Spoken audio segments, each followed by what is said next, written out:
Ako misliš da nemaš zadah, moguće je da si baš ti poslednja osoba koja će da ga uopšte i oseti. Narodski rečeno, možda ti smrdi iz usta, a da ti to i ne znaš.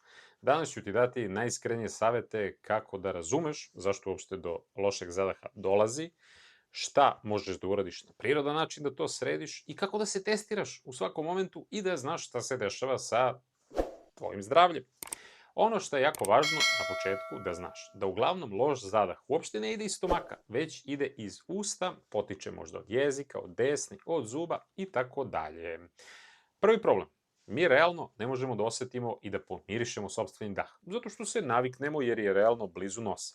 Zato uradi ovaj test. Uzmi i poliži zadnji deo šake, možeš ovaj tu deo, sačekaj 10 do 15 sekundi da se osuši, pa pomiriši. Ili, ako redovno čistiš koncem, možeš da pomirišeš konac posle čišćenja tog međuzubnog prostora. Takođe, možeš da pomirišeš zadnji deo jezika ako četkicom čistiš ili onim strugačem i vidiš u čemu je problem. Da se razumemo, mentol ne rešava bakterije. Mentol je samo parfem u bilo kojoj formi.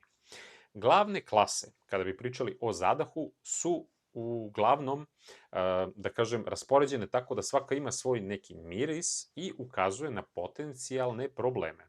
Kada pričamo o tome da zadah se osjeća na faktički sumpor, na jaja, na trulo, najčešće su u pitanju neke bakterije na jeziku, problemi sa desnima, sa krajnicima, jer sve one prave taj sumporni miris. Ako se pak zadah, osjeća onako voćkasto, kao neki aceton, tako nešto, kao onaj skidač laka, to može predstavljati da je u toku neka ketoza. Znači, možda ste pod nekom vrstom dijete ili se nešto drugo dešava u organizmu, ali ketoni izlaze delom i kroz dah.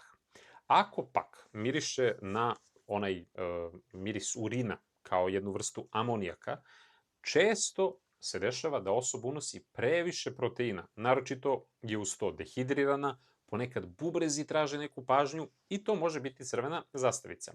Ako se onako miris osjeća na kao pokvareno, na gorko, na metalno, na krvavo, često može biti problem u gingivi, u smislu gingivitis, parodontopatija, zatim karijes, neki problemi u smislu da se nalaze neki džepovi u desnima i velika količina zubnog kamenca. Hrana koja pravi zadah i kako da ga odmah, da kažem, neutrališete, je uglavnom ono šta ljudi izbjegavaju. To je beli luk, crni luk. I oni imaju sumporne jedinjenja i osjećaju se. Takođe, sir, ako volite onaj sa plesnima, onaj šareni buđevi, kako ih neki zovu, isto mogu da dovedu do zadaha. Ali je bitno, to je akutno. Znači, posle obroka. Nije nužno hronična halitoza, da kažemo onako medicinski rečeno, i brza neutralizacija posle, po znacima navoda, smrdljive hrane, je zeleni čaj, bilo da popijete ili promućkate kao vodicu, možete uzmete peršun, namnu da sažvaćete, generalno voda i žvakanje,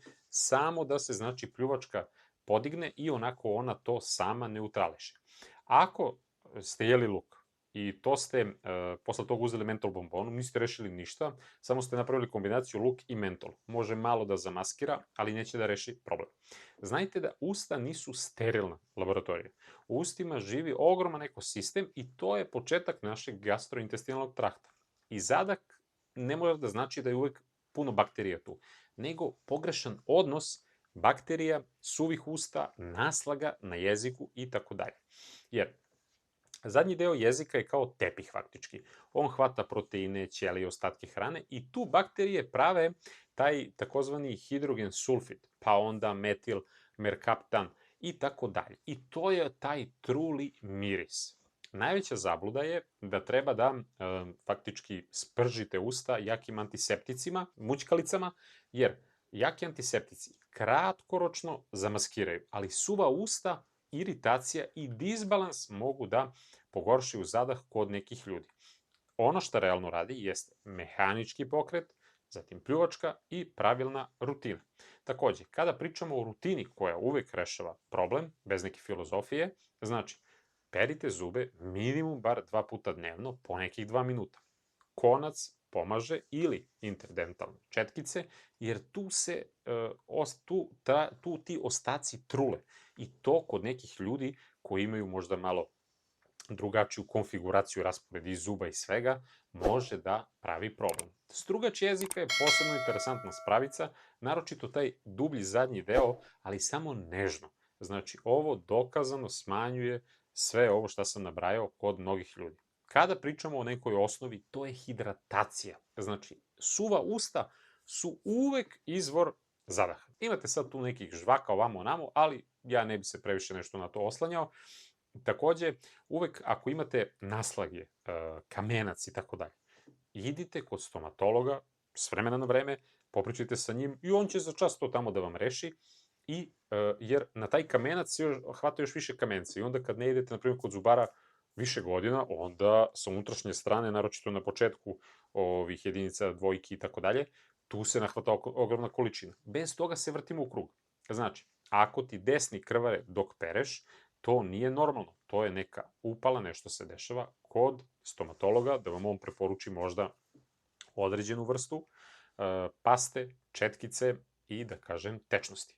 Ono što je interesantno da znate da kada problem nije samo u ustima, znači može da bude refluks, probava, SIBO, kada pričamo o tome šta se dešava u stomaku, znači podrigivanje na pokvareno, težina posle jela, gasovi, nadimanje, sve je to drugi znak da se nešto drugo dešava. Zatim, refluks, gorušica, jednostavno taj smrad koji se pojačava posle velikih proteinskih obroka. Znači, logika je prosta.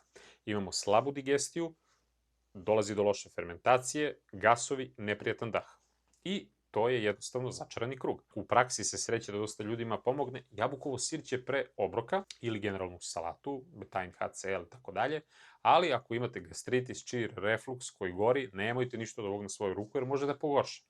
Ako sumnjate da imate možda SIBO, neka nadimanja na vlakne, na probiotike, treba da se sve to proveri i sa gastroenterologom i da se vidi šta se tačno tu dešava. Znači, može da bude lokalno, može da bude i nešto niže, proverite sve. Ako krećete da menjate ishranu, znači na dijeti ste, na možda keto dijeti ili postite, zadah može samo da vam govori da se možda prelaz u ketozu.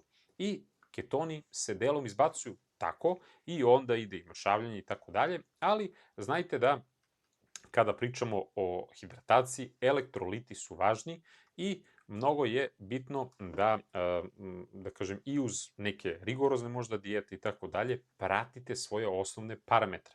Znači, nemojte da preterujete i da idete u ekstreme, jer ponekad se dešava da je to samo znak da vas upozori, a onda proverite kod lekara i laboratoriji, znači analize, šta se već i kako dešava.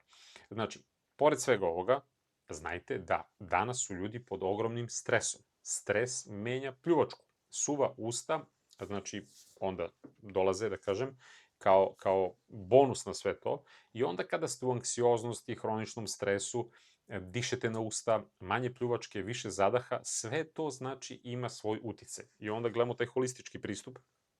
Morate da gledate sve aspekte svog života.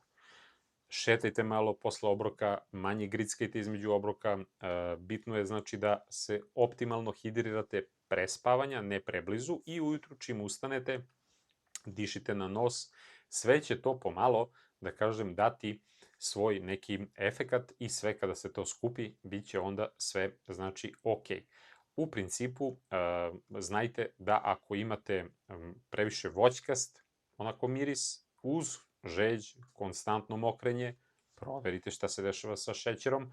Generalno vidite ako slučajno nešto otičete, imate umor, promenu u smislu drugačiji urin, mokrenja, vidite šta se dešava sa bubrezima.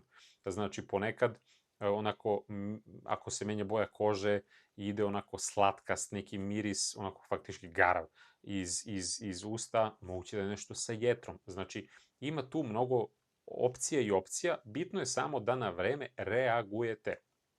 Pišite evo baš u komentarima kako ste se vi izborili sa možda zadahom, da li ste primetili kada ste evo sad odradili ovaj test, liznite, sačekajte malo pa pomirišite, šta ste vi uveli kao rutinu, da li vam je ujutru možda jezik beo, da li se možda dešava neka infekcija u smislu kandida i tako dalje, da li ste možda na nekoj dijeti i kao što uvek kažem, korak po korak, ništa odmah na brzinu, drastične promene, znači bitno je da promena ide umom, duhom i telom u pozitivnom smeru.